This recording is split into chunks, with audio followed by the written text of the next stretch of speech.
What's going on, Copywriting Call Podcast? Your boy Loso 2.0, the copy guy himself. And today we're going to talk about kind of how to get noticed in your business when you're marketing and stuff like that, right? So basically, right, it's a simple formula, really, but I mean, a lot of people really just don't do it like that, right? So, all right, here it goes. Fix little problems of your target audience in order to get them to listen. Because a lot of times, to be honest with you, us as humans, I talk about this all the time. Our attention is big as a goldfish. Or I said big as a goldfish, as much as a goldfish. So you only get a few seconds out of us. But by fixing our little problems, you allow us to instantly grab our attention. All right. So for one, in order to figure out what the little problems are, you got to research your market, right? So you're researching your market, you find out and stuff like that, that they're, they had this big overseeing problem, right? Which, with big overseeing problems, they're not going to be basically fixed overnight, to be honest with you, these big overseeing problems. So now you have to figure out, okay, what little problems can I fix then? Because they have all these these big overbearing problems. What little problems am I going to be able to fix for them? As together. So when you do that, right, when you're able to figure out what these little problems are, like I said, the big problems. Once you figure out what these little problems are, you just solve the little problems. Little problems not going to cost you that much money to fix, if any money, maybe just some time to fix. And they're going to be so they're just little problems, right? So it's like you will help them a lot just by knocking them out. And what the big problems are, though. You know that, all right, this little problem is not going to be the solution to everything, right? It's just going to get you basically started or get you on the road to doing these things. But, you know what I mean? They just don't listen. Okay? So there's a big problem. Give me 1 second. Nasty. But that's the problem, though, right? A lot of times you have the information to help your target audience, but they're not listening all the time because they don't respect you, or you don't have that authority built quite yet in your business. Okay. So, and by respect, I don't mean like they're like disrespecting or anything like that. It's just that they don't know you. So it's like, who are you to tell me what works and what doesn't work?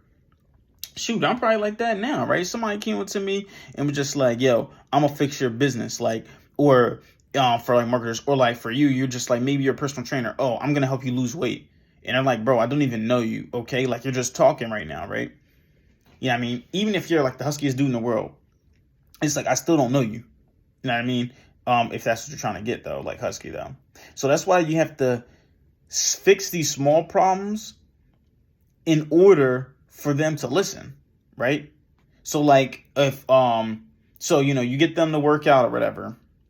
Or like you're a personal trainer, right? And you're trying to get them to, continue to work out and stuff like that, right? What you do is, for starters, right, is like, what was I about to say? Oh, yeah.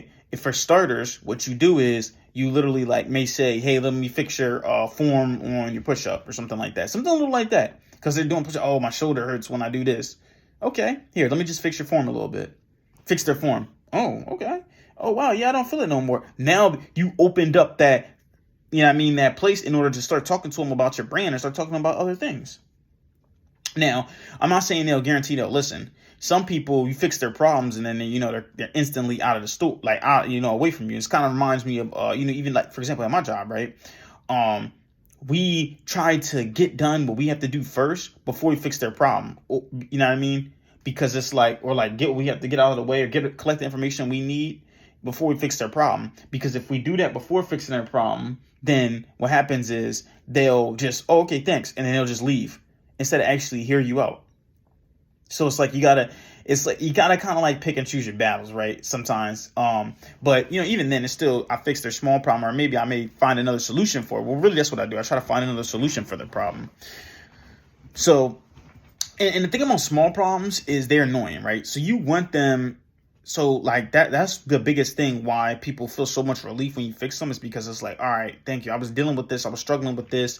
This was basically annoying me and then eventually you just like, all right, thanks for helping me, do this stuff. Right. So my fault. Let's recap this a little bit. Right. So So your target audience, they don't know who you are or anything like that. And one way to get them to listen to you, like I said, is to fix their small problems. Now, you did the research, you know the big problems that they have, and you know that you can fix it. You have the solution to it, but sometimes they don't listen. So the way to open them up to listen is to just to fix their little problems. For example, like I said, if you're a personal trainer and they're doing the push-ups wrong, you may just be like, all right, let me just fix your form. Oh, I don't feel pain anymore. And this is what a lead magnet is.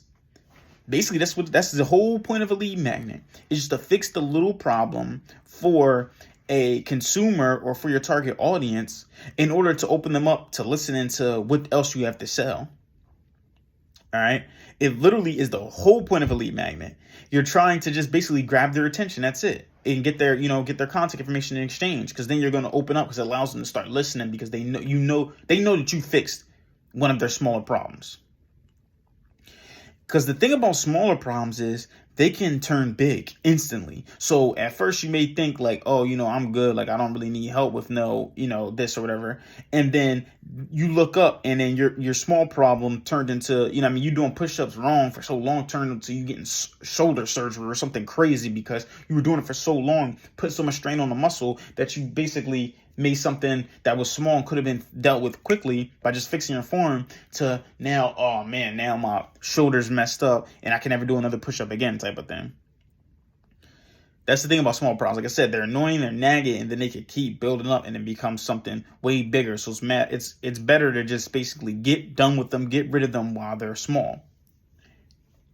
And that's why I said it's the whole point of a lead magnet. So if you don't know what a lead magnet is, a lead magnet is basically something that you offer in exchange for their contact information.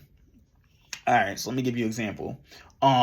So a lot of times, like with marketers, right, they will give them like a free ebook, or a free book. You just pay shipping and handling or something like that in exchange. And you lose money on the front end though when this happens though, right? You lose money on the front end, but when you give them this money in exchange, they in exchange for you giving them the money, or I'm not giving them money, giving them the book, they basically get their email address. So then now their contact information was so much important. So then you'll flip them to the next page. Just basically what a funnel is. You flip them to the next page where you may be selling them something like a low ticket offer.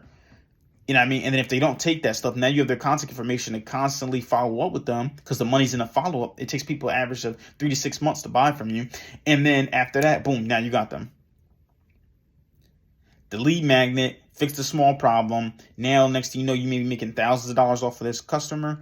Or at the very worst, you're collecting their information and they're referring people to you because they know you as that guy.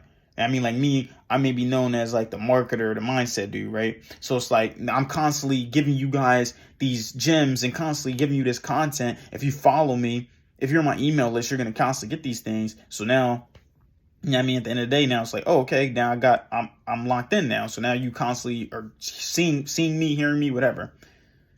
So that's the whole point of a lead magnet. So I don't know, if you don't have a lead magnet, you need to get one today. That's first of all. And secondly, you need to figure out what small problem does your lead magnet, solve. Don't just be handing out free books just because free books are, it's nice. Like, you need to have a problem that this free book will solve for people. Okay, so that's really all I had for today, man. I want you guys to keep killing the day. Like, subscribe to this channel, whatever, comment below. And just remember, you pray for marketing like this. Copy, God out.